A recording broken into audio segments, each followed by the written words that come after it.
10-ാം വാക്യം. ലൂക്കോസ് എഴുതിയ സുവിശേഷം 18-ാം അധ്യായം 10-ാം വാക്യം 10 മുതൽ 14 വരെ വായിക്കാം.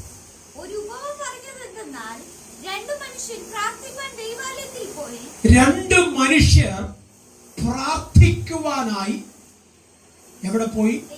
ദൈവ ആലയത്തിലേക്ക് പോയി. സ്തോത്രം.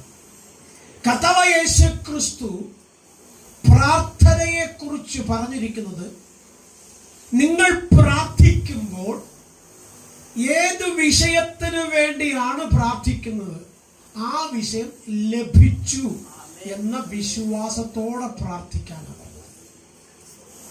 യോശുവ ഇങ്ങനെ പറയുന്നുണ്ട്, ഞാനും എൻ്റെ കുടുംബവും ഞങ്ങൾ യഹോവയെ സേവിക്കും.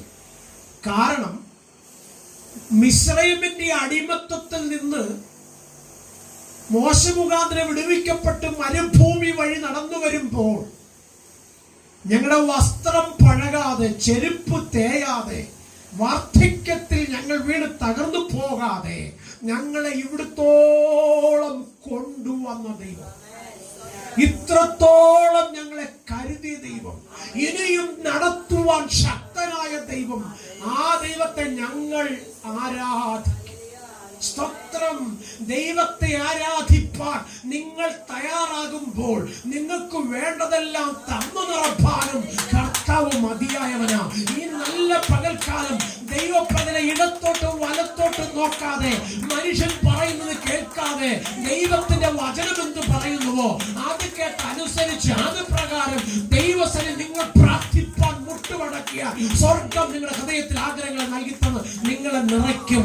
ആരെല്ലാം ഏതെല്ലാം മേഖലയിൽ നിങ്ങൾ ഉയർത്തപ്പെടത്തില്ല, നിങ്ങൾ നന്മ കാണത്തില്ല, നിങ്ങളുടെ സന്തതി മാനിക്കപ്പെടാൻ സമ്മതിക്കത്തില്ല, നിന്റെ രോഗം മാറത്തില്ല, ശാപം നിന്നെ തകർത്ത് കളയും, നിന്റെ ജീവിതത്തിൽ നീ ഒരു ഉയർച്ച കാണത്തില്ലെന്ന് പറഞ്ഞു വാദിച്ച് വെല്ലുവിളിച്ച് എഴുന്നേറ്റ് വന്നാലും വ്യക്തമായി പറയട്ടെ, നിനക്കെതിരെ, നിന്റെ സന്തതിക്കെതിരെ, നിന്റെ കുടുംബത്തിനെതിരെ വിളിച്ച് നേർച്ച നടത്തി ബന്ധിച്ചു വെക്കാൻ ശ്രമിച്ചാലും സകല ബന്ധനങ്ങളെ വഴിച്ച് സർവശക്തന ദൈവം നിന്റെ കുഞ്ഞുങ്ങളെ പുറത്തു കൊണ്ടു മാനിക്കും. ദൈവത്തിന്റെ തിരുവെഴുത്ത് നാം പഠിക്കുമ്പോൾ അവിടെ ഇങ്ങനെ കാണുന്നു, ഒരു പ്രഭാതത്തിൽ ഏലീശായുടെ ശിഷ്യൻ ഉറക്കമെഴുന്നേറ്റ് വരുമ്പോൾ കാണുന്നത്, സ്വത്രം, ശത്രു സൈന്യം തങ്ങളെ പിടിക്കാൻ വന്നിരിക്കുന്നതാ. പക്ഷേ ഗേഹസി ഓടിച്ചെന്നിട്ട് പറയുന്ന ഒരു കാര്യമുണ്ട്, യജമാനനെ നമ്മൾ പിടിക്കപ്പെടാൻ പോകുന്നു, ശത്രു സൈന്യം നമുക്ക് ചുറ്റും വളഞ്ഞിരിക്കുന്നു. സ്വത്രം. അത് കേട്ട ഏലീശ വെളിയിൽ വന്ന് നോക്കുമ്പോൾ ഏലീശ പറയാണ്, അല്ലയോ ഗേഹസിയെ, നീ എന്തിനു ഭയപ്പെടണം, നീ നന്നായൊന്ന് കണ്ണു തുറന്ന് നോക്ക്, നീ കാണുന്നത്, ഞാൻ കാണുന്നത് ശത്രു സൈന്യത്തെ അല്ല. സ്വത്രം. പിന്നെയോ ദൈവത്തിന്റെ സേനയാ. എന്റെ പ്രിയപ്പെട്ട സഹോദരങ്ങളെ, ഭയപ്പെടല്ലേ. പിശാച് ഒരുക്കുന്ന കെണി കണ്ടിട്ട്, പിശാച് പറയുന്ന വാക്ക് കേട്ടിട്ട് നിരാശപ്പെടല്ലേ. എന്നെ ശക്തനാക്കുന്ന മുഖാന്തരം ഞാൻ സകലത്തിലും മതിയായവൻ, ഞാൻ സകലത്തിലും മതിയായവൻ എന്ന് പറഞ്ഞ് മഹത്വം ദൈവത്തിന് കൊടുക്ക്. സ്വർഗ്ഗം ഇറങ്ങി വരും. നിനക്കെതിരെ വാടകോഴികൾ ശത്രു നിന്റെ മുമ്പിൽ തകർന്നു വീഴുന്നത് നിന്റെ കണ്ണുകൊണ്ട് നീ കാണും. പ്രാർത്ഥനയാലും ഉപവാസത്താലും അല്ലാതെ ഈ ജാതി നീങ്ങി പോകത്തില്ലെന്ന് ദൈവത്തിന് തിരുവെഴുത്ത് പഠിപ്പിക്കുന്നെങ്കിൽ ഈ നല്ല പകൽക്കാലം യേശു കർത്താവ് പ്രാർത്ഥനയുടെ 2 തലം നമ്മുടെ മുമ്പാകെ വെളിപ്പെടുത്തുക. Price the Lord. അമ്മ വായിച്ചേ. സ്വത്രം. ഒരുത്തൻ പരീശൻ, മറ്റവൻ ചുങ്കക്കാരൻ. നോക്ക്, പരീശൻ തന്നോട് തന്നെ ഒന്ന് ന്യായം വിധിച്ചുകൊണ്ട് തന്നെ നീതിമാനെന്ന് സമർത്ഥിക്കേണ്ടതിന്, സ്വത്രം, അവൻ ദൈവസന്നി പ്രാർത്ഥിക്കുന്ന പ്രാർത്ഥനയൊന്ന് കേട്ടെ. ദൈവമേ, പിടിച്ചുപറിക്കാർ, നീതികെട്ടവർ, വ്യഭിചാരികൾ മുതലായവർ, സ്വത്രം, ഇത്തരം ആൾക്കാരെ പോലെ ഒന്നുമല്ല ഞാൻ. സ്വത്രം. നോക്ക്, ദൈവത്തിന് മുമ്പാകെ തന്റെ നീതിയെ ലോകത്തിന് മുമ്പിൽ പേരെടുക്കാൻ വേണ്ടി താൻ വിളിച്ചു പറയുക, അവരെ പോലൊന്നും അല്ല കർത്താവേ, ഞാൻ നീതിമാനാണ്, ഞാൻ സകലതും നിന്റെ ന്യായപ്രമാണ പ്രകാരം ചെയ്യുന്ന വ്യക്തിയാണ്. സ്വത്രം. എന്താ, ദൈവത്തിന് അറിയത്തില്ലേ ഇതൊക്കെ ചെയ്യുന്ന വ്യക്തിയാണെന്ന്?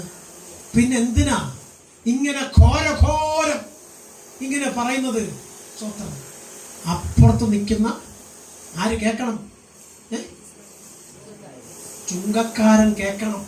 കാരണം അവൻ നാട്ടുകാരെ പണം പിരിച്ച് പണക്കാരനാ. ഞാൻ അങ്ങനെ ഒന്നുമല്ല, ഞാൻ നീതിമാന. സ്വയം നീതീകരിക്കപ്പെടുന്ന ഒരനുഭവം ഇല്ല കുഞ്ഞെ. സ്വയം നീതീകരിക്കപ്പെട്ടാൽ ദൈവത്തിന്റെ മഹത്വം കാണത്തില്ല. നിന്റെ നീതി ക്രിസ്തുവിന്റെ വചനപ്രകാരം കവിയുന്നതാകണമെങ്കിൽ ക്രിസ്തു ആകുന്ന തലയോളം നീ പൊങ്ങല്ല വേണ്ടത്, പകരം ക്രിസ്തുവിന്റെ പാദപീഠത്തിൽ നിന്നെ താഴ്ത്തി കൊടുക്കണം.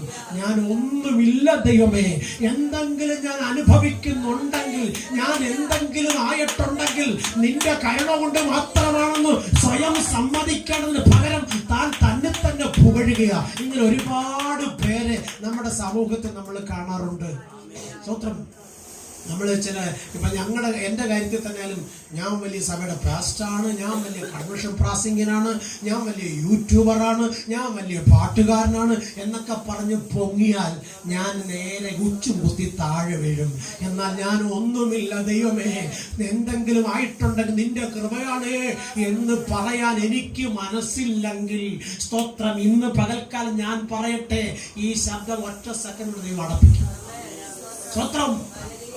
കാരണം ചെറിയൊരു ചുമ വന്നാൽ മതി, ചെറിയൊരു പനി വന്നാൽ മതി, എന്റെ ശബ്ദം പിന്നെ പുറത്തു വരത്തില്ല. ദൈവത്തിന്റെ കരുണയാ സഹോദരങ്ങളെ ഇന്ന് പകൽ നിങ്ങളോടൊപ്പം ഞാനുമായിരിക്കുന്നത്. അങ്ങനെ ആ ദൈവത്തിന്റെ കരുണ അടച്ചു കളയാത്ത ദൈവം മഹത്വമുള്ളവനാ. സ്വത്രം. അവൻ ദയയുള്ളവനാ, അവൻ കരുണയുള്ളവനാ.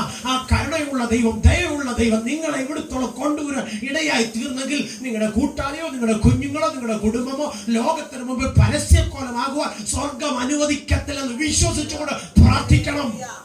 സ്വത്രം. തലമുറയ്ക്ക് വേണ്ടി, കൂട്ടാളിക്ക് വേണ്ടി, കുടുംബത്തിന് വേണ്ടി, നന്മയ്ക്ക് വേണ്ടി, സ്വത്രം യാത്ര ശുഭകരമായിരിക്കണം വേണ്ടി പ്രാർത്ഥിക്കണം. പ്രാർത്ഥിക്കുമ്പോൾ അത് വിശ്വസിക്കണം, എന്റെ ദൈവം എനിക്ക് തരും. എന്റെ ദൈവം എനിക്ക് തരും. യോബ് തന്റെ മക്കൾക്ക് വേണ്ടി പ്രാർത്ഥിച്ചത് സ്വത്രം. തന്റെ മക്കൾ കഴിഞ്ഞ രാത്രിയിൽ എന്തെങ്കിലും തെറ്റ് ചെയ്തിട്ടുണ്ടെങ്കിൽ എന്റെ ദൈവം എന്നോട് കണക്ക് ചോദിക്കും. അതുകൊണ്ട് അവിടെ തെറ്റുകളെ യാഗത്തോടെ അവ പൊറുക്കണമെന്ന് പറയണമെന്ന് പറഞ്ഞ് യോബ് ദൈവസന്നിധി പ്രാർത്ഥിച്ചത് പോലെ നമ്മുടെ മക്കൾ അറിഞ്ഞും അറിയാതെയും നമ്മുടെ കൂട്ടാളി അറിഞ്ഞും അറിയാതെയും തെറ്റ് ചെയ്തിട്ടുണ്ട്. നമ്മളും പലപ്പോഴും തെറ്റ് ചെയ്തിട്ടുണ്ട് അറിഞ്ഞും അറിയാതെയും. അത് ദൈവസന്നിധി നീതിയായി കണക്കിടാതെ ഞാൻ ഒന്നുമില്ലെന്ന് പറഞ്ഞു സ്വയം സമ്മതിക്കണം. അങ്ങനെ പ്രാർത്ഥിച്ചാലുണ്ടല്ലോ സ്വർഗം അതിന്റെ മേൽ അത്ഭുതത്തിന്റെ കരം നീട്ടും. ഇവിടെ അവൻ തന്നെ സ്വയം പുകഴുക.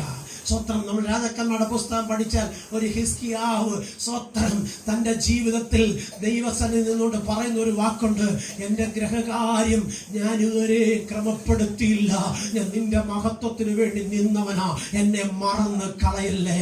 നോക്ക്, ദൈവത്തിന്റെ സന്നിധി താഴ്ത്തി ഏൽപ്പിച്ചു കൊടുക്കുവാൻ ആര് തയ്യാറാകുമോ അവരെ സർവശക്തനായ ദൈവം സകല നാമത്തിനും മേലായ നാമം നൽകി ഉയർത്തി മാനിക്കും. സ്വത്രം. അങ്ങനെയാണെങ്കിൽ നിന്റെ പ്രാർത്ഥന എന്താകരുത്? ജൽപ്പനമാകരുത്. വിശ്വാസത്തോടുള്ള പ്രാർത്ഥന ദീനത്തെ സൗഖ്യമാക്കുമെന്ന് പറഞ്ഞെങ്കിൽ എന്നെ കേൾക്കുന്ന പ്രിയപ്പെട്ട സഹോദരങ്ങളെ, പ്രാർത്ഥിക്കുന്നത് ലഭിക്കും എന്ന് വിശ്വസിക്കണം. ഇവന്റെ വിശ്വാസമാ ഇവിടെ പറയുന്നു, തന്നെ തന്നെ നീതീകരിക്കുന്ന വിശ്വാസം. അടുത്ത വാക്യം.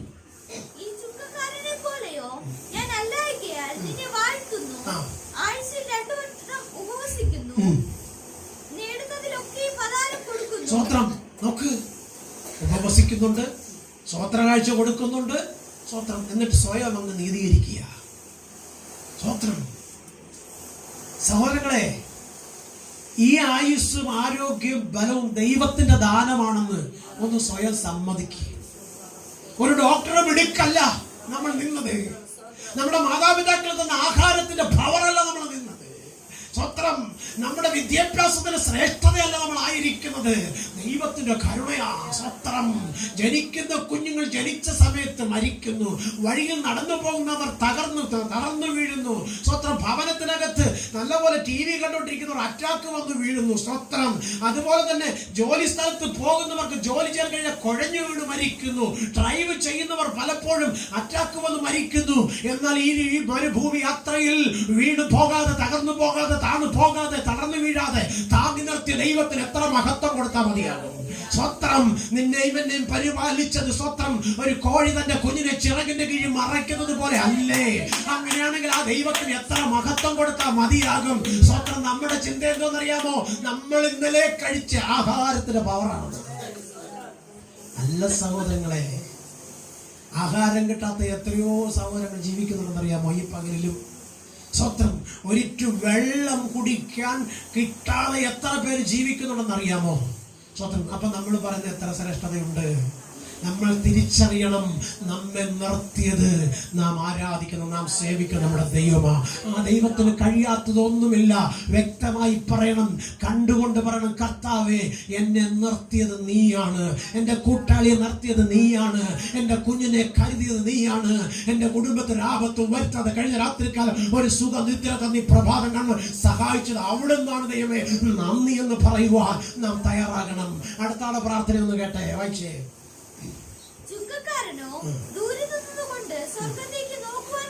സ്വത്രം. നോക്ക്, ചുങ്കക്കാരൻ ദൂരത്തേക്ക് ദൈവമുഖത്തേക്ക് നോക്കുവാൻ പോലും കഴിയാതെ അവൻ ദൈവസന്നിധിയിൽ പ്രാർത്ഥിക്കുക. സ്വത്രം. യഹോവേ, എന്റെ പ്രാർത്ഥനയ്ക്ക് മറുപടി തരണമേ. സ്വത്രം. വ്യക്തമായി വ്യക്തമായി വ്യക്തമായി ഞാൻ നിങ്ങളോട് പറയട്ടെ, പ്രാർത്ഥന കേൾക്കുന്ന ദൈവം കണ്ണുനീരിന് മറുപടി നൽകുന്ന ദൈവമാ. നോക്ക്, അവന്റെ പ്രാർത്ഥന സ്വർഗം കേട്ടു, എന്നാൽ പ്രമാണിയുടെ പ്രാർത്ഥനയോ സ്വർഗം കേട്ടില്ല. വ്യക്തമായി പറയട്ടെ, എന്തുകൊണ്ട്? അവൻ സ്വയം നീതീകരിക്കപ്പെട്ടവനായി. സ്വത്രം. എന്നാൽ ഇവനോ സ്വത്രം ദൈവസനെ തന്നെ തന്നെ താഴ്ത്തിക്കൊടുത്ത് കണ്ണുനീരോടെ ദൈവമുഖത്തേക്ക് നോക്കി പ്രാർത്ഥിച്ചു. യെശയ്യാ പ്രവാചക പുസ്തകം 43-ാം അധ്യായം 18-19 വായിച്ചാൽ അവിടെ കാണാൻ കഴിയുന്ന ഒരു കാര്യമുണ്ട്. സ്വത്രം. എന്താണെന്ന് വായിക്കാമോ? സ്വത്രം. 43-ാം അധ്യായം യെശയ്യാ 43:18-19. കർത്താവായ യേശു ക്രിസ്തു തന്നിൽ ആശ്രയിക്കുന്ന തന്റെ മക്കളോട് പറയുകയാണ്, മുൻപുള്ളവേ, ഇന്നലത്തെ കാര്യം നിങ്ങൾ ഓർക്കണ്ട. സ്വത്രം. അത് കഴിഞ്ഞുപോയി. സ്വത്രം. അടുത്തേ. പണ്ട് ഞാൻ അങ്ങനെയായിരുന്നു, പണ്ട് ഞാൻ ഇങ്ങനെയായിരുന്നു, പണ്ട് ഞാൻ അതൊക്കെ ചെയ്തിരുന്നു, ഇതൊക്കെ ചെയ്തു പറഞ്ഞ് നമ്മൾ ഇനി അതും പറഞ്ഞ് നടക്കണ്ട. നമ്മൾ അങ്ങനെ, ഓ ഇന്നലെയോ എന്തുവായിരുന്നറിയാമോ, ഓ കഴിഞ്ഞ ആഴ്ച, ഓ അതൊക്കെ എന്തായിരുന്നു അറിയാമോ, കഴിഞ്ഞ മാസം ഞാൻ ഇതായിരുന്നു. കുഞ്ഞ്, ആ ദിവസം കറക്റ്റാണെന്ന് ഓർത്തെടുക്കാൻ നിങ്ങളെ കൊണ്ട് കഴിയുന്നു. എന്തിനു പറഞ്ഞ് കഴിഞ്ഞു പോയി ഇന്നലത്തെ ദിവസം ഇതേ സമയം ഇപ്പൊ 10 മണിയായി, 10 മണിക്ക് 1 മിനിറ്റ് കൂടുണ്ട്. സ്വത്രം. ഈ സമയത്ത് നിങ്ങൾ എന്തായിരുന്നു, എങ്ങനെയാണ് ചിന്തിക്കാൻ പറ്റുമോ? സ്വത്രം. എന്നെ കൊണ്ട് പറ്റത്തില്ല, നിങ്ങളെ കൊണ്ട് പറ്റുമെന്ന് എനിക്ക് അറിയത്തില്ല. സ്വത്രം. ചിലവർ എന്നെ കൊണ്ട് പറ്റും, ഒന്നും പറ്റത്തില്ല. സ്വത്രം. നാം എന്തായിരുന്നു എന്ന് ദൈവത്തിന് മാത്രമേ അറിയത്തുള്ളൂ. അതുകൊണ്ട് ഓർമ്മിപ്പിച്ചുകൊണ്ട്, കർത്താവേ, കഴിഞ്ഞ പകലിൽ നീ എന്നെ കാത്തത് അതിലും ശ്രേഷ്ഠകരമായി എന്നെയും എൻ്റെ കുഞ്ഞുങ്ങളെയും എൻ്റെ കൂട്ടാളിയെയും ഈ പകൽക്കാലം കാത്തതിന് നന്ദിയപ്പാ എന്ന് പറയാൻ നിന്റെ നാവ് ചലിക്കുമെങ്കിൽ, വിശുദ്ധ കരമുയർത്തി ദൈവത്തെ സ്തുതിക്കാൻ കഴിയുമെങ്കിൽ, കുഞ്ഞെ നീ ചിന്തിക്കുന്നതിനും നിനക്കുന്നതിനും ഉപരി നീ ഉയർത്തപ്പെടും. സ്വത്രം. പുതിയതാ സ്വർഗത്തിൽ ദൈവം ചെയ്യുന്നത്. അതുകൊണ്ട് പറയാ, മുമ്പുള്ളവ ഓർക്കണ്ട, ഇപ്പോൾ എന്നെ നിരൂപിക്കാൻ വേണ്ട. പിന്നെന്തുവാ? കർത്താവ് പുതിയത് നീ ചോദിക്കുന്നതിനും നനയ്ക്കുന്നതിനും അത്യന്തം പരമായി പുതിയത് തന്ന് നിറയ്ക്കും. ആ പുതുജീവനാണ് ഈ പകൽക്കാലം നമ്മെ ഇവിടെ കൊണ്ടുവന്നത്. ശാസ്ത്രം പറയുന്നൊന്ന് മനസ്സിലാക്കണമേ, ഓരോ ദിവസം കഴിയുന്തോറും നമ്മുടെ ഈ തൊലിയുണ്ടല്ലോ, നമ്മുടെ ഈ ത്വക്ക്, അത് മാറുന്നുണ്ട്, നമ്മുടെ ജീവിത നിലവാരം മാറുന്നുണ്ട്, നമ്മുടെ ശ്വാസോച്ഛ്വാസത്തിന്റെ രീതി മാറുന്നുണ്ട്, നമ്മുടെ ശാരീരിക ഘടന മാറുന്നുണ്ടെന്ന്. അങ്ങനെയാണെന്നുണ്ടെങ്കിൽ സർവശക്തനായ ദൈവം വ്യക്തമായി പറയുന്നത്, നീ ഓർക്കണ്ട, നിരൂപിക്കാൻ വേണ്ട, പുതിയത് ഞാൻ നിനക്ക് ചെയ്തു തരുമെന്ന്. സ്വത്രം. അങ്ങനെയാണെങ്കിൽ ഓരോ ദിവസവും പുതിയത് കാണുവാൻ കർത്താവ് നമ്മെ സഹായിക്കും. എന്തു വേണം? പ്രഭാതത്തിൽ ഉണർന്നെഴുന്നേൽക്കുമ്പോൾ ദൈവമുഖം അന്വേഷിക്കണം. സ്വത്രം. ദൈവമുഖം അന്വേഷിക്കുന്ന ബുദ്ധിമാനുണ്ടോ എന്ന് സ്വർഗത്തിൽ നിന്ന് ദൈവം നോക്കുമ്പോൾ നിന്റെ മുഖം കണ്ടാൽ ആദരിക്കാതെ എന്റെ കർത്താവ് മാറിപ്പോകത്തില്ല. വ്യക്തമായി പറയട്ടെ, പ്രഭാതത്തില് ദൈവത്തിന്റെ തിരുമുഖം അന്വേഷിക്കുന്ന നിന്നെയും നിന്റെ കുഞ്ഞുങ്ങളെയും സ്വർഗം മറന്നു കളയത്തില്ല. വഴിയിൽ പതിയിരിക്കുന്ന ഒരു പതിയിരിപ്പ് ശക്തിയും ലോകത്തിൽ വ്യാപരിക്കുന്ന ഒരു രോഗാത്മാവിന്റെ മണ്ഡലവും ശാപത്തിന്റെ കെട്ടുകളും സ്വത്രം സാമ്പത്തിക ബുദ്ധിമുട്ടുകളും നിന്നെ കടന്നു പിടിച്ച് മറ്റുള്ളവരുടെ മുമ്പിൽ നീ ഒരു യാചകനായി മാറുവാൻ കരം നീട്ടിയില്ല എന്ന് പറയുവാൻ എന്റെ ദൈവം അനുവദിക്കത്തില്ല. സ്വത്രം കാരണം നിന്നെ വിളിച്ച ദൈവം വിശ്വസ്തനാ. നീ ചോദിക്കുന്നതിന്റെ 1000 മടങ്ങ് തന്നു നിറപ്പാൻ എന്റെ അപ്പന്റെ കരത്തിലുണ്ട്. ദൈവത്തിന്റെ വചനം പഠിപ്പിക്കുന്ന ഇങ്ങനെ, വിശ്വാസത്തിന്റെ നായകനും പൂർത്തി വരുത്തുന്നതുമായ യേശുവിനെ നോക്കാനാ. സ്വത്രം യേശുവിനെ നോക്കിയാൽ നീ എന്തൊക്കെ ചോദിച്ചാലും അത് നീ പോലും അറിയാത്ത മേഖലയിൽ സ്വർഗം നിനക്ക് വേണ്ടി ഒരുക്കുന്ന ഹല്ലേലൂയ പറയെങ്കിൽ പറ. സ്വത്രം വായിക്കാം യെശയ്യാപ്രവാചകന്റെ പുസ്തകം സ്വത്രം 45:2. ഞാൻ നിനക്ക് മുൻപ് ചെന്ന് ദുർഘടങ്ങളെ നിരപ്പാക്കുകയും. ഓ നോക്ക്, ദൈവത്തിന്റെ പൈതലേ, നീ എന്തിനാ ഭയപ്പെടുന്നത്? നീ ലോകത്തെ വിട്ടുതിരിഞ്ഞ് എന്റെ വചനപ്രകാരം എന്നിൽ ആശ്രയിച്ച് നീ നിൽക്കുന്ന നിന്നെ ഞാൻ തള്ളിക്കളയുമെന്നല്ല കർത്താവ് പറഞ്ഞത്. നിനക്ക് മുമ്പേ ഞാൻ പോകും. നിനക്ക് മുമ്പേ ഞാൻ പോകും. ഫറവോനും സൈന്യവും ഇസ്രായേൽ ജനത്തെ സ്വത്രം കടലിൽ വെച്ച് കൊന്നു കളയുവാൻ വേണ്ടി തീരുമാനിച്ചു. സ്വത്രം നോക്ക്, മോശയുടെ കരത്തിൽ നിന്ന് വടി കടലിന് നേരെ നീട്ടിയപ്പോ ആ കടല് 2ആയി വിഭാഗിക്കപ്പെട്ടെങ്കിൽ ദൈവത്തിന്റെ ആത്മാവ് നിനക്ക് മുമ്പേ പോകും. നിന്റെ മുമ്പുള്ള സകല ദുർഘടങ്ങളും അവൻ നിരപ്പാക്കും. നിന്റെ അവകാശത്തെ കവർന്നു കൊണ്ടുപോയ പിശാചിനെ തല തകർത്ത് നിന്റെ നന്മയും അവകാശവും തിരികെ നിന്റെ കരത്തിൽ തരും. സൈന്യങ്ങളുടെ നായകൻ മുൻപിലുള്ളതാൽ നീ ഭയപ്പെടേണ്ട എന്ന് ദൈവത്തിന് തിരുവെഴുത്ത് പറയുന്നെങ്കിൽ നീ ആരാ? ദൈവത്തിന്റെ പൈതലാ. നിന്റെ മേൽ എന്തുണ്ട്? ദൈവത്തിന്റെ ആത്മാവുണ്ട്. ആ ആത്മാവ് നിന്നിൽ അടങ്ങിയിരിക്കുന്ന കാലം നിനക്കൊരു രോഗം വന്നൊരു അനർത്ഥം വന്നൊരു കഷ്ടം വന്ന് മറ്റുള്ള മുമ്പിൽ തല കുനിച്ച് നടക്കാൻ ദൈവം അനുവദിക്കത്തില്ല.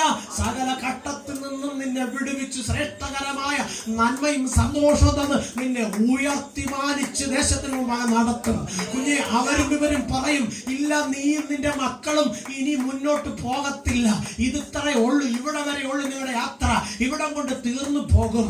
നിന്റെ ശരീരാത്മകയിൽ വ്യാപരിക്കുന്ന രോഗത്തിന് ശമനം ഉണ്ടാകത്തില്ല. ഉണ്ടാകാനായിരുന്നെങ്കിൽ എന്നേ അതാകുമായിരുന്നു. നീ ഇത്രയും പ്രാർത്ഥിച്ചില്ലേ, നീ ഇത്രയും കണ്ണുനീരൊഴുക്കിയില്ലേ, എന്നിട്ടും നിന്റെ രോഗത്തിന് ശമനം വന്നില്ല. നിന്റെ സാമ്പത്തിക പ്രതിസന്ധിക്ക് എന്റെ ഒരു പരിഹാരം ഉണ്ടായില്ല. നിന്റെ കൂട്ടാളിക്ക് എന്തുകൊണ്ട് ഒരു നന്മ ഉണ്ടായില്ല, നിന്റെ തലമുറയ്ക്ക് ഒരു ഭാവി ഉണ്ടായില്ല എന്ന് പറഞ്ഞ് പിശാച് നിന്റെ വിശ്വാസത്തിൽ നിന്ന് പതറിച്ചു കളയുവാൻ പദ്ധതി ഒരുക്കി വാദിച്ചു വരുമ്പോൾ നീ പറയണം, എന്നെ ശക്തനാക്കുന്നവൻ മുഖാന്തരം ഞാൻ സകലത്തിലും മതിയായവൻ. ഞാൻ നിന്നതല്ല, സ്വർഗ്ഗമെന്നെ നിർത്തിയതാ. കാരണം എന്നോടുള്ള വാഗ്ദത്തത്തിന്റെ നീതി അവന് വെളിപ്പെടുത്തുവാനുണ്ട്. അത് പ്രാപിക്കും കാലം ഞാൻ എന്റെ ദൈവത്തിന് മഹത്വമായി ജീവിക്കും. നോക്ക്, ഇവിടെ വചനം പറയും, സ്വത്രം ഞാൻ നിനക്ക് മുമ്പായി ചെന്ന് എന്തോ ചെയ്യുന്ന ദുർഘടങ്ങളെ നിരപ്പാക്കും.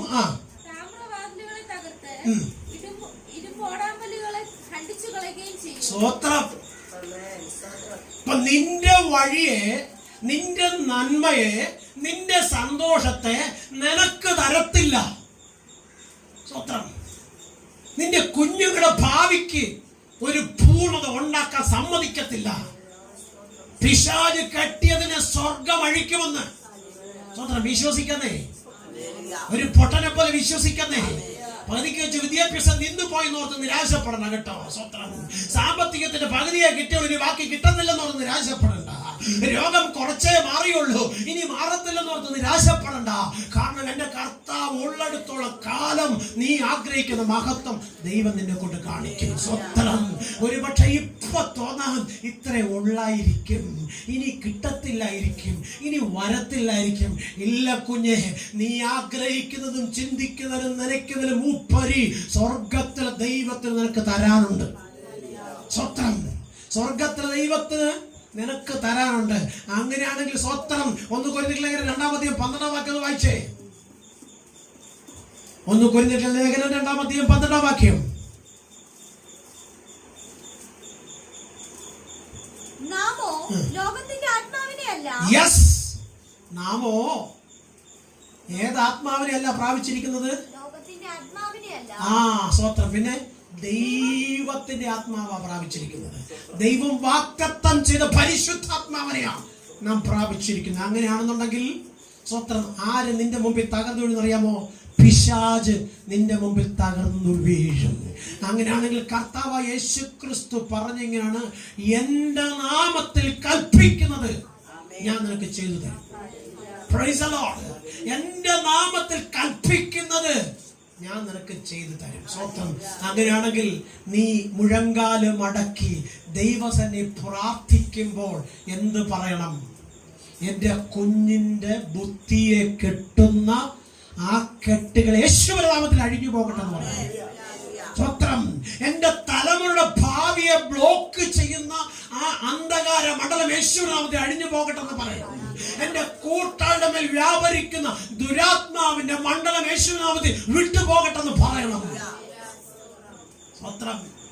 നിന്റെ കുടുംബത്തിനകത്ത് ശൂന്യത കൊണ്ടുവന്ന് നന്മ ഒരിക്കലും നിലനിൽക്കുകയില്ല, കലവറ ശൂന്യമായിക്കൊണ്ടിരിക്കുക എന്ന് പറഞ്ഞ് നീ നിലവിളിച്ച് നിരാശപ്പെട്ട് മനം കലങ്ങിയിരിക്കാതെ ആ ശൂന്യത കൊണ്ടുവരുന്ന പിശാചിനെ നോക്കി പറഞ്ഞു, പിശാച്, ഈ ഭവനത്തിനകത്ത് നിനക്ക് അവകാശമില്ല. ഇത് ദൈവം വസിക്കുന്ന ഭവനമാ, ഇത് ദൈവം വസിക്കുന്ന ആലയമാ, ഇത് ദൈവം വസിക്കുന്ന മന്ദിരമാ, വിട്ടുപോ എന്ന് പറയാൻ ആത്മാവിൽ നീ തയ്യാറായാൽ കുഞ്ഞെ നീ ജയിച്ച് പുറത്തു വരും. നീ തകർന്നു പോകുന്നു പറഞ്ഞവർ നിന്റെ മുമ്പിൽ തല കുനിക്കുന്നത് നിന്റെ കണ്ണുകൊണ്ട് നീ കാണും.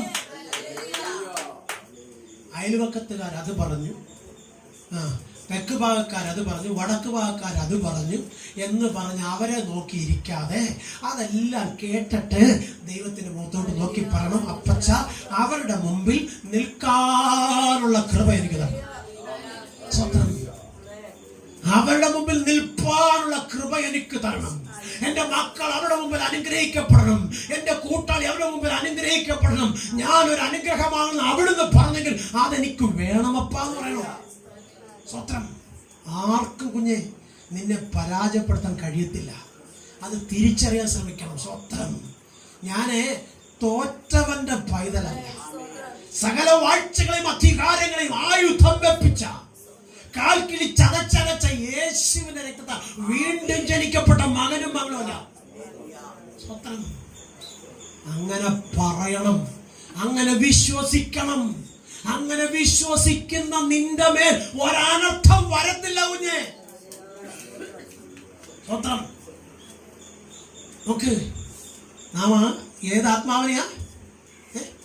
ദൈവത്തിന്റെ ആത്മാവിനെയാ, സുബോധത്തിന്റെ ആത്മാവിനെയാ പ്രാപിച്ചത്. സ്വത്രം. വാക്യം കൊരിന്ത്യർ ലേഖനം 1-ാം അധ്യായം 12-13 വാക്യം. Price the Lord.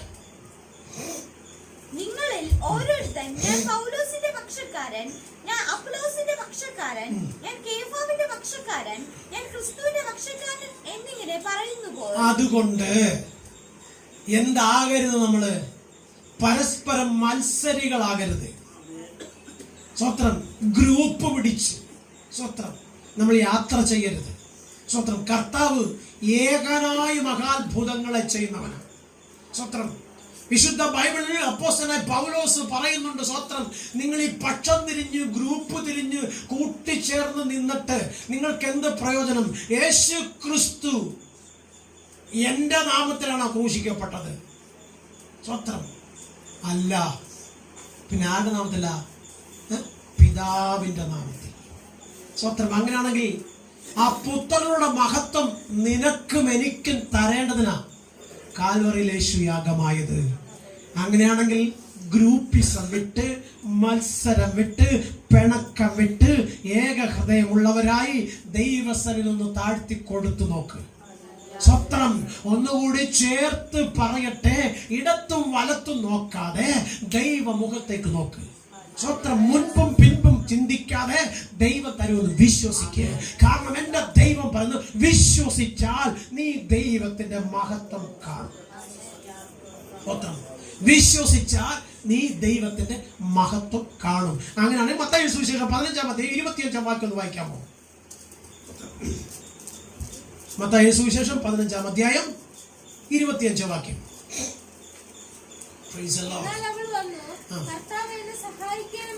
നോക്കൂ, ഒരു സ്ത്രീ വന്ന്, ഒരു ഖനാന്യ സ്ത്രീ വന്ന് പറയുക, കർത്താവേ എന്നെ ഒന്ന് സഹായിക്കണേ. വചനപ്രകാരം ഇവിടെ ജാതീയ പെൺകുട്ടിയാണ്. ജാതികൾക്ക് ദൈവത്തോട് കൂട്ടായ്മ ആചരിക്കാൻ വ്യവസ്ഥയില്ല. പക്ഷെ കരുണയുള്ള ദൈവം, ദയയുള്ള ദൈവം, സ്വത്രം അവൻ സകലത്തിന്റെയും കണ്ണുനീര് തുടയ്ക്കുന്ന ദൈവമാണെന്ന് തിരിച്ചറിഞ്ഞപ്പോൾ ജാതിക്കും മതത്തിനും അപ്പുറത്ത് അവൾ ദൈവമഹത്വം ആഗ്രഹിച്ചു. സ്വത്രം സകല കെട്ടുകളെ പൊട്ടിച്ച് പുറത്തുവരുവാൻ പറഞ്ഞ കർത്താവിൽ താൻ പൂർണ്ണമായി വിശ്വസിച്ചു. സ്വത്രം അവൾ കർത്താവിനോട് പറയും, എന്നോട് കരുണ തോന്നണം. സ്വത്രം ഈ ഞങ്ങളുടെ നാട്ടിൽ പറയുന്ന ഒരു വാക്കുണ്ട്, ഞങ്ങൾ ദൈവത്തിന്റെ മക്കളാ, അവരൊക്കെ ജാതികളാണ്. സ്വത്രം ഞങ്ങൾ ദൈവത്തിന്റെ മക്കളാണ്, അവരൊക്കെ ജാതികളാണ്. എന്നെ കേൾക്കുന്ന പ്രിയപ്പെട്ട സഹോദരനോട് പറയട്ടെ, ദൈവത്തിന്റെ വചനം പഠിപ്പിക്കുന്നത് യഹൂദനല്ലാത്ത സകലരും ജാതികളെന്ന്. എന്നാൽ കൃപയാൽ യേശുക്രിസ്തു മൂലം ദൈവമക്കളാകുവാൻ നമുക്ക് ഭാഗ്യം ലഭിച്ചു. അല്ലോ, മനസ്സിലായോ? ഞങ്ങൾ ഇങ്ങനെ നമ്മൾ പറയും, ഞങ്ങൾ കൊച്ചുമാട്ടയിലെ കുടുംബത്തിലെ 6ാം തലമുറക്കാരനാണെന്ന് പറയത്തില്ലേ? ഞങ്ങൾ ആരാ? ക്രിസ്തുവിന്റെ വലത്തെ അറ്റത്തിരിക്കുന്ന അങ്ങ് കൊമ്പത്തച്ചായന്മാര്. ഒരു യോഗ്യതയില്ല. സ്വത്രം അങ്ങനെ പുകഴുവാൻ ആർക്കെങ്കിലും യോഗ്യതയുണ്ടെങ്കിൽ കർത്താവിന്റെ രക്തത്താൽ വീണ്ടും ജനിക്കപ്പെട്ട മക്കൾക്ക് മാത്രമേ ദൈവമക്കൾ എന്ന് പറയാൻ അവകാശമുള്ളൂ. സ്വത്രം ക്രിസ്ത്യാനി എന്ന് പറയാൻ അവകാശമുള്ളൂ. ബൈബിൾ പഠിച്ചാൽ മനസ്സിലാകും. സ്വത്രം നമ്മളിപ്പോ ബൈബിൾ അല്ലല്ലോ പഠിക്കുന്നത്, ബൈബിളിന് അപ്പുറത്ത് ചില കാര്യങ്ങളാണ് പഠിച്ചുകൊണ്ടിരിക്കുന്നത്. അതുകൊണ്ട് എന്ത് പറ്റുമെന്നറിയാമോ? പിശാച് സകലത്തെയും എവിടെ കൊണ്ടുപോയി എത്തിച്ച്? അവന്റെ കോട്ടയ്ക്കകത്ത് എത്തിച്ചു. ഇപ്പൊ വിശ്വാസി എന്ന് പറയുന്ന വിശ്വാസിക്ക് എന്തില്ല? വിശ്വാസമില്ല. സ്വത്രം വിശ്വാസമില്ല. പാടുമ്പോഴും പ്രാർത്ഥിക്കുമ്പോഴും ആരാധിക്കുമ്പോഴും ഒക്കെ സംശയമാണ്. സ്വത്രം സംശയത്തോടെ നീ ദൈവത്തെ ആരാധിച്ചാൽ ആരാധന ദൈവം പ്രസാദിക്കത്തില്ല. സ്വത്രം സംശയം കൂടാതെ മഹത്വം ദൈവത്തിന് കൊടുക്കാൻ തയ്യാറുണ്ടെങ്കിൽ നിങ്ങൾ അനുഗ്രഹിക്കപ്പെട്ടവരായി മാറും. നോക്ക്, കനാന്യ സ്ത്രീ ദൈവത്തിന്റെ സന്നിധിയിൽ നിന്നോട് പറയുന്ന ഒരു കാര്യമുണ്ട്. കർത്താവേ, സ്വത്രം മേശമേൽ നിന്ന് വീഴുന്ന അപ്പനുറുക്കുകൾ കൊണ്ട് നായിക്കുട്ടികൾ വിശപ്പടക്കുന്നെങ്കിൽ എന്തുകൊണ്ട് എന്റെ കുഞ്ഞിന് സൗഖ്യം തന്നുകൂടാ? Praise the Lord, praise the Lord. വ്യക്തമായി പറയട്ടെ, സ്വത്രം സ്വർഗം അത് കേട്ടെങ്കിൽ ഈ നല്ല പ്രഭാതത്തിൽ നിങ്ങളുടെ നിലവിളിക്ക് സ്വർഗം കേൾക്കും. നിങ്ങളുടെ കണ്ണുനീര് സ്വർഗം കാണും. നിങ്ങൾ ഇവിടുന്ന് പോകുമ്പോൾ നിങ്ങൾ ആഗ്രഹിച്ചത് ലഭിച്ചു എന്നുള്ള വിശ്വാസത്തോടെ പോണം. നിങ്ങൾ പോലും അറിയാത്ത വാതിലുകളും വഴികളും സ്വർഗം നിങ്ങൾക്ക് വേണ്ടി തുറക്കും. സ്വത്രം ഒന്നുകൂടി ചേർത്ത് പറഞ്ഞ് ഞാൻ അവസാനിപ്പിക്കട്ടെ. സ്വത്രം ഒരു 10,000 രൂപ ഷിബുച്ചായൻ എനിക്ക് തരാമെന്ന് പറഞ്ഞു. ആരാധന കഴിയുമ്പോൾ ഷിബുച്ചായൻ തരും. പ്രതീക്ഷ അകത്ത് വലുതായിട്ട് വളർന്നുകൊണ്ടിരിക്കുക. ആരാധന കഴിഞ്ഞ് ഷിബുച്ചാണ് ചോദിക്കുക, ഷിബുച്ചായ ആ പൈസ കൊണ്ടുവന്നോ എന്ന് ചോദിക്കുമ്പോ ഷിബുച്ചായൻ പറയും, എന്റെ പൊന്നു പാസ്റ്ററെ, ഞാൻ ഓർത്തില്ല, ഞാൻ മറന്നുപോയി. ഞാൻ ഓർത്തില്ല, മറന്നുപോയി. അത്രയും നേരം ആമയും പറഞ്ഞ സ്വോത്രം പറഞ്ഞ് എൻ്റെ വായിൽ പിന്നെ എന്തു വരും? സ്വോത്രം. ഇനി പോയ ശിബുച്ചായൻ വരാമെന്ന് പറഞ്ഞു 11 മണിക്ക് വന്നില്ല, എനിക്കെന്ത് തോന്നും? സ്വോത്രം. 4 കുറ്റവും 4 കുറവും, മനസ്സിനകത്ത് 2 ചീത്തയും. നമ്മള് ബന്ധുക്കൂസാരി ചീത്ത പറയത്തില്ല. സ്വോത്രം. അല്ലേ പറഞ്ഞേ? ബന്ധുക്കൂസാരി ചീത്ത പറയത്തില്ല. ചീത്തയൊക്കെ വലുതാ ഹൃദയത്തിനകത്ത നിരൂപണങ്ങൾ. സ്വോത്രം. ശിവിച്ചായ മറന്നുപോയില്ല, ഇല്ലെങ്കിൽ ശിവിച്ചായ തരാൻ മനസ്സ് തോന്നിയില്ല. നമ്മൾ ആരോടാ പ്രാർത്ഥിച്ചത്? ദൈവത്തോടാ. ദൈവം തരുമെന്നല്ലേ നമ്മൾ വിശ്വസിച്ചത്. പിന്നെ എന്നാത്തിനാ ശിവിച്ചാനെ കുറ്റം പറയുന്നത്? സ്വോത്രം. ഞാൻ ഉദാഹരണം പറഞ്ഞാണേ. സ്വോത്രം. എന്താണ് നമ്മൾ പ്രാർത്ഥിച്ചത്? ആരോടാ പ്രാർത്ഥിച്ചത്? ദൈവത്തോടാ. ശിവുച്ചായൻ തന്നില്ലെങ്കിൽ മറ്റൊരു വഴിക്ക് ദൈവം എനിക്ക് വേണ്ടി തരും. എന്റെ ആവശ്യം തക്ക സമയത്ത് ദൈവം നിവർത്തിക്കും എന്നുള്ള ഉത്തമ ബോധ്യം ദൈവപൈതലം നിനക്കുണ്ടാവണം. സ്വോത്രം. സ്വയം നീതീകരിക്കപ്പെടുന്ന നീതിമാനാകാതെ തന്നെ തന്നെ ദൈവത്തിനകത്ത് താഴ്ത്തിക്കൊടുത്ത് ദൈവസന്നിധി പ്രാർത്ഥിച്ചാൽ ആ പ്രാർത്ഥന ഉയർത്തുന്ന സ്വർഗം കേട്ടിട്ട് മറുപടി സ്വർഗമയക്കും. കർത്താവ് പറഞ്ഞു, മക്കളെ അപ്പം നായ്ക്കുട്ടികൾക്ക് എറിഞ്ഞു കൊടുക്കാറില്ല. സ്വന്തം അവൾക്കും അറിയാം. പക്ഷെ അവൾ പറഞ്ഞൊരു വാക്കൊന്ന് ശ്രദ്ധ വെച്ച് കേൾക്കണേ. യജമാനനെ, മേശമേൽ നിന്നു വീഴുന്ന നുറുക്കുകൾ കൊണ്ട് നായ്ക്കുട്ടികൾ ജീവിക്കുന്നെങ്കിൽ എന്ന് പറഞ്ഞാൽ വേസ്റ്റ്, സ്വത്രം ആർക്കും വേണ്ടാതെ കളഞ്ഞത് കൊണ്ട് നായ്ക്കുട്ടികൾ ജീവിക്കുന്നെങ്കിൽ അതുപോലെ നീ എനിക്ക് തന്നാൽ മതി. നിന്റെ മകളാക്കണ്ട, നിന്റെ മകനാക്കണ്ട. ആ നായ്ക്ക് കൊടുക്കുന്ന വേസ്റ്റ് ഉണ്ടല്ലോ, അതിലൊരംശം നീ എനിക്ക് കൂടെ തന്നാ മതി. ഞാൻ നിവൃത്തിയാകും. എന്റെ ജീവിതത്തിൽ ഞാൻ ആഗ്രഹിച്ച നിവൃത്തിയാകും. കുഞ്ഞ് വിശ്വാസമതാ. പത്രം. ആരൊക്കെ മറന്നാലും, ആരൊക്കെ കൈവിട്ടാലും, പാസ്റ്റർ പോയാലും, കൂട്ടുവിശ്വാസി പോയാലും, എന്റെ കർത്താവ് പോവത്തില്ല. കാരണം ഞാൻ ആശ്രയിച്ചത് എന്റെ കർത്താവിന്. അവൻ എനിക്ക് വേണ്ടി വെളിപ്പെട്ടു വരുന്ന ദിവസമുണ്ട്. ഞാൻ ആഗ്രഹിക്കുന്ന സമയത്ത് ദൈവം എനിക്ക് വേണ്ടി പ്രവർത്തിക്കും. സാഹചര്യങ്ങളെല്ലാം പ്രതികൂലമാകും. സ്വന്തം എല്ലാവരും കൈവിട്ടേച്ച് പോകും. ആരും തിരിഞ്ഞു പോലും നോക്കാതെ, ഒരു കണ്ണിനും ദയ തോന്നാതെ മറന്നു കളയും. പക്ഷെ നീ സേവിക്കുന്ന ദൈവമുണ്ടല്ലോ, അവരെല്ലാം മാറ്റിയിട്ട് നിനക്ക് വേണ്ടി പുതിയ വഴി തുറക്കും. സ്വന്തം അതാ വിശ്വാസം. സ്വന്തം അതാ വിശ്വാസം. സ്വത്രം. 12 ശിഷ്യന്മാരും യേശുവിന്റെ കൂടെ നിന്നിട്ട് സ്വത്രം ഒടുവിൽ തന്നെ കുരിശു ചുമക്കാൻ ഒരുത്തനും ഉണ്ടായിരുന്നില്ല. താൻ വീട് കിടന്നപ്പോൾ താങ്ങിയെടുക്കാൻ ഒരുത്തനും ഉണ്ടായിരുന്നില്ല. അപ്പോഴാണ് സ്വർഗം ഒരു കുറേനക്കാരൻ ശീമോനെ കൊണ്ടുവരുന്നത്.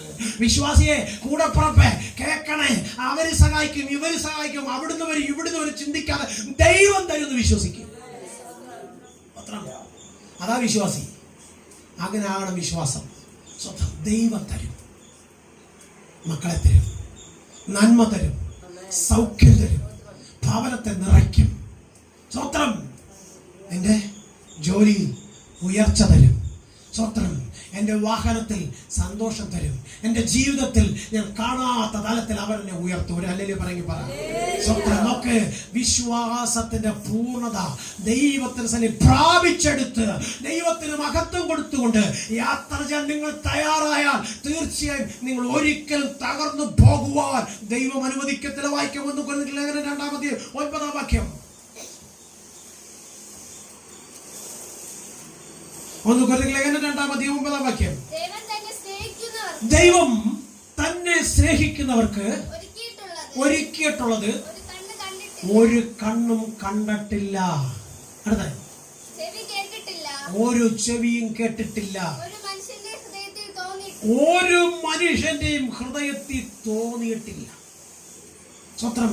58:12 പറയുന്നത്, നിന്റെ സന്തതി, എന്നെ കേൾക്കുന്ന കൂടെ പ്രഭേ, നീ നിന്റെ കുഞ്ഞിനെ ഓർത്ത്, കൂട്ടാളിയെ ഓർത്ത്, കുടുംബത്തെ ഓർത്ത്, നന്മയോർത്ത്, നാളെയോർത്ത് കരയുമ്പോൾ നീ ഭാരപ്പെടേണ്ട, ഭയപ്പെടേണ്ട. ഞാൻ നിന്റെ ദൈവമാ. നിന്റെ സന്തതി പുരാതന ശൂന്യങ്ങളെ പണിയും, തകർന്നു കിടക്കുന്ന അടിസ്ഥാനങ്ങളെ കെട്ടിപ്പൊക്കും, പാതകളെ യഥാസ്ഥാനമാക്കി. ഞാൻ നിനക്ക് പേർ പറയും. അങ്ങനെയാണെങ്കിൽ ഞാൻ നിനക്ക് മക്കളെ തന്നതിന് ദൈവത്തിന് നന്ദി പറ. നിന്നെ കൊണ്ടുപോകുന്ന ദൈവത്തിന് നന്ദി പറ. ഇവിടത്തോളം നിർത്തിയ ദൈവത്തിന് നന്ദി പറ. എങ്ങനെയാ വായിക്കാൻ? 2 തിമോഥെയോസിന്റെ ലേഖനം 4-7 വാക്യം. 2 തിമോഥെയോസിന്റെ ലേഖനം 4-7 വാക്യം. യെസ്, എന്ത് ചെയ്യണം? പൗലോസ് പറയുന്നത് പോലെ, ദൈവത്തിന്റെ വചനം പറയുന്ന പ്രകാരം പൗലോസ് എന്താ പറഞ്ഞത്? ഞാൻ നല്ല പോർ പൊരുതു. എന്താ? ക്രിസ്തുവിന്റെ നാമത്തിൽ അടികൊള്ളുന്നതും ഇടികൊള്ളുന്നതും അതുപോലെ തന്നെ കാരാഗ്രഹത്തിൽ കിടക്കുന്നതാണ് നല്ല പോർ. അതെല്ലാം ബാഡല്ലേ? ഇത്രയും കഷ്ടം സഹിച്ച ഒരു സുവിശേഷകൻ ചരിത്രത്തിലില്ല, ഇന്ന് വരെ ഉണ്ടായിട്ടുമില്ല. അങ്ങനെ ആ പൗലോസ് പറയുകയാണ്, ഞാൻ നല്ല പോർ പൊരുതു. ഈ കഷ്ടങ്ങളൊന്നും എനിക്ക് കഷ്ടമായി തോന്നിയിട്ടില്ല. സ്വത്രം. ഞാൻ ഓർത്തു പോവുകയാണ്, എന്തെല്ലാം കഷ്ടങ്ങളിലൂടെ കടന്നു വന്നവരാ നമ്മളൊക്കെ. എത്ര സന്തോഷം അനുഭവിച്ചവരാ നമ്മളൊക്കെ. ഇപ്പോഴാ സന്തോഷമെല്ലാം കണ്ണുനീരിന്റെ ആഴങ്ങളിൽ മുങ്ങിക്കൊണ്ടിരിക്കുക. ഇനി അടുത്ത പ്രഭാതം എന്താകും? അടുത്ത ദിവസം എൻ്റെ കുഞ്ഞുങ്ങളുടെ ജീവിതത്തിന്റെ തലം എങ്ങനെയായിത്തീരും? എൻ്റെ കൂട്ടാളിയുടെ സന്തോഷം എങ്ങനെ പൂർണ്ണമാക്കാൻ പറ്റും? എൻ്റെ ആയുസ്സും ആരോഗ്യവും ബലവും എങ്ങനെയാകുമെന്ന് ചിന്തിച്ചിട്ടൊരു ഉത്തരം കിട്ടാതെ കണ്ണുനീര് മാത്രം ബാക്കി നിൽക്കുമ്പോൾ അപ്പോസ്തലനായ പൗലോസ് പറയുക, ഇതെല്ലാം ഞാൻ ചപ്പും ചവറുമെന്ന് എണ്ണിയിട്ട് ഞാൻ എൻ്റെ കർത്താവിന് വേണ്ടി പൊരുതിയ ആ ഒരു സന്തോഷം ഓർക്കുകയാണ്. അതുകൊണ്ട് എനിക്കൊരു നീതിയുടെ കിരീടം അത് ഓർക്കുമ്പോൾ, എനിക്ക് വേണ്ടി അവൻ വച്ചിരിക്കുന്ന ആ സന്തോഷത്തിന്റെ കാലം ഓർക്കുമ്പോൾ, ഞാൻ അവിടെ ചെല്ലുമ്പോൾ എൻ്റെ രക്ഷകനും സ്വത്രം തൻ്റെ ദൂതന്മാരും എഴുന്നേറ്റ് നിന്ന് എന്നെ സ്വീകരിക്കുന്നത് ഓർക്കുമ്പോൾ, സ്വത്രം എല്ലാ കണ്ണുകളും അടയട്ടെ, ദൈവകരങ്ങൾ ഏൽപ്പിച്ചു കൊടുത്തേ. സ്വത്രം നീ ഓടിയതും അധ്വാനിച്ചതും വൃഥാകത്തില്ല കുഞ്ഞെ. നിന്നെ പഴിച്ചവരും ദുഷിച്ചവരും കുറ്റം പറഞ്ഞവരും കാണെ നിന്റെ തല ഉയരും. നിന്റെ സന്തതിക്ക് ഉയർച്ച ഉണ്ടാകും. നിന്റെ കുടുംബത്തിനകത്ത് നന്മയുണ്ടാകും. നിന്റെ ജീവിതത്തിൽ ഇന്ന് വരെ കണ്ടിട്ടില്ലാത്ത സമാധാനം നൽകി നിന്നെ അന്ത്യത്തോളം എൻ്റെ യേശുവപ്പൻ കരം പിടിച്ചു നടത്തുമെന്ന് വിശ്വസിച്ചിട്ട് മഹത്വം ദൈവത്തിന് കൊടുക്ക്. ആരെല്ലാം മാറിപ്പോയാലും, ആരെല്ലാം മറന്നു കളഞ്ഞാലും, ഏതെല്ലാം നിലവാരത്തിൽ നീ തകർന്നു പോകുമെന്ന് പറഞ്ഞ് വെല്ലുവിളിച്ചാലും ഒരനർത്ഥവും വന്ന് ഭവിക്കാതെ, ഒരു ബാധയും നിന്റെ കൂടാരത്തിൽ അടുക്കാതെ, നിന്റെ എല്ലാ വഴികളിലും സർവശക്തൻ നിന്നെയും നിന്റെ കൂട്ടാളിയെയും കുഞ്ഞുങ്ങളെയും പരിപാലിക്കുമെന്നുള്ള വിശ്വാസത്തോടെ മഹത്വം ദൈവത്തിന് കൊടുക്ക്. സങ്കീർത്തനം 128:2 പറയുന്നത്, നിന്റെ കൈകളുടെ അധ്വാന ഫലം നീ തിന്നും. നീ ഭാഗ്യവാൻ, നിനക്ക് നന്മ വരും. Price the Lord. പരിശുദ്ധനേ, നല്ല കർത്താവേ, ഈ നല്ല പകലിൽ കർത്താവേ, ഈ കടന്നു വന്നിരിക്കുന്ന പ്രിയ കുഞ്ഞുങ്ങളെ എൻ്റെ അപ്പന്റെ കരത്തിൽ തരികയാണ് കർത്താവേ. അവരുടെ ഹൃദയത്തിന്റെ ആഗ്രഹങ്ങൾ, ആവശ്യങ്ങൾ സ്വർഗം അറിയുന്നുണ്ട് കർത്താവേ. വിദ്യാഭ്യാസം ചെയ്യുന്ന കുഞ്ഞുങ്ങളുടെ ഭാവിക്ക് ഒരു പൂർണ്ണത കൊടുക്കുവാൻ അങ്ങേക്ക് കഴിയും. ജോലിക്ക് കടന്നു പോകുന്ന കുഞ്ഞുങ്ങൾക്ക് നല്ല ജോലി, നല്ല ശമ്പളവും കൊടുക്കുവാൻ അങ്ങേക്ക് കഴിയും കർത്താവേ. ശാരീരികമായി മാനസികമായി കർത്താവേ ബലഹീനരായിരിക്കുന്ന, രോഗം ശീലിച്ച ശരീരമായിരിക്കുന്ന നിന്റെ മക്കൾക്ക് സൗഖ്യം കൊടുക്കുവാൻ ഈ പകൽക്കാലം അങ്ങേക്ക് കഴിയും. അതിന് വിപരീതമായി എഴുന്നേറ്റ് നിൽക്കുന്ന സകല പൈശാചിക പാരമ്പര്യ മണ്ഡലങ്ങളും, ദേശത്ത് വ്യാപരിക്കുന്ന ദുഷ്ടാത്മാവിന്റെ മണ്ഡലങ്ങളും യേശുവിന്റെ നാമത്തിൽ അഴിഞ്ഞു പോകാൻ കൽപ്പിക്കുന്നു. ഈ പകൽക്കാലം സൗഖ്യം ഏറ്റെടുത്താട്ടെ. ഈ പകൽക്കാലം സൗഖ്യം ഏറ്റെടുത്താട്ടെ. ഈ പകൽക്കാലം അത്ഭുതം കണ്ടുകൊണ്ട് ആത്മാവിനെ പ്രാപിച്ചാട്ടെ. ഇല്ല കുഞ്ഞ്, നിന്നെ കൊണ്ട് കഴിയാത്തതൊന്നുമില്ല. നീ പറഞ്ഞ സകല ഭൂലോകന്റെ അകോകൾ മുഴങ്കാൽ നിന്റെ മുമ്പിൽ മടങ്ങും. നിന്റെ തല ഉയരും. മക്കളെ അവിടുത്തെ രക്തത്തിൽ മുദ്രയിട്ട് അനുഗ്രഹിച്ചയക്കും. മഹത്വം അവിടുന്ന് എടുക്കണം. പ്രാർത്ഥന കേട്ടിരിക്കുക. സ്തോത്രം. യേശുവിന് അധികാരമുള്ള നാമത്തിൽ ആമേൻ.